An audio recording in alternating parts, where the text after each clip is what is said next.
Hey guys, and welcome to day 2 of our adventures exploring haunted locations in Chicago. Today we're talking about another cemetery. This one is even crazier. Bachelor's Grove Cemetery is known as one of the most haunted cemeteries in the country.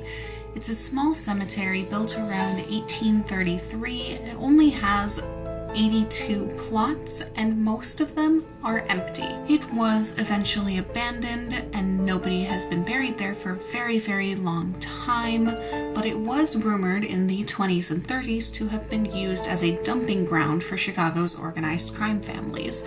This is all speculation, however, as there's never been any actual proof of that happening, but it was Capone territory, and it would make a lot of sense as to where some of the hauntings came from. Many people report seeing orbs floating above tombstones, and the cemetery has a few regular ghosts. One of the most famous of these ghosts is the White Lady. She walks around the cemetery in a white dress with a baby in her arms. If you try to contact her or reach out to her, she doesn't seem to ever notice the other people in the cemetery. She just wanders around aimlessly. Another commonly reported spirit is the ghost of a farmer who died in 1870 while plowing the grounds near the lagoon. Supposedly, you can see him and his horse near the lagoon, but if you try to contact him, he vanishes. Another spirit I saw a lot about was in the 80s. Apparently, people started reporting seeing a ghostly monk wandering the grounds. It is a really good place for EVP, as it's fairly secluded and not by a busy road like Resurrection Cemetery is, but the story that is probably the most fascinating to me is the disappearing farmhouse. Many people have reported seeing this farmhouse in all conditions, day or night, and in various places around the cemetery. A lot of people who report seeing this house weren't even aware a house wasn't supposed to be there. They just assumed, oh, it's an old house in an old cemetery, and then it disappears. And all the descriptions we have about it are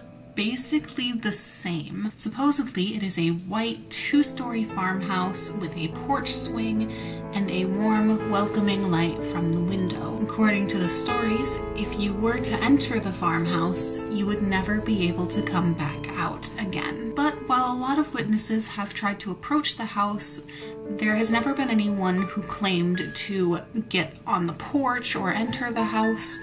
They just say that as you walk closer to it, it gets smaller and smaller until it fades away completely. Bachelor's Grove Cemetery is incredibly famous. It's been on TV, there are countless articles and blog posts talking about it, and people love going there to see what they can see. But unfortunately, the cemetery is closed at night, and if you try to sneak in anyway, you are likely to be thrown out or even arrested for trespassing, so I cannot recommend it. And the fact that the cemetery is haunted is well known, but why is it haunted? When you go to the cemetery, the first thing you'll probably notice is the vandalism. There's graffiti, cracked and broken headstones, even grave looting isn't exactly unheard of. Along with being incredibly sad and no way to treat someone's final resting place, this could also go a long way to making the cemetery more haunted. Yesterday we touched on the idea that messing with a spirit's space can anger them or make them more active, and that is likely what's happening here, especially with something as disrespectful as vandalizing someone's grave. This could supposedly awaken spirits and aggravate the ones that may have already been around. Other than the vandalism, people have found evidence of occult and black magic rituals on the grounds. The kinds of things that have been found are elaborate writings on trees and tombstones and ritualistically murdered and mutilated animals. This has led many people to believe that black magic is being practiced on the grounds, which again can definitely aggravate the spirits or bring something around that wasn't there before. I've never personally been to the cemetery, but my mother has, and she came back talking about how it made her overwhelmingly sad when she looked at all the vandalism and neglect. She didn't experience anything, but then again, she did go during the day, and everyone knows all the crazy stuff happens at night. Thank you guys so much for watching.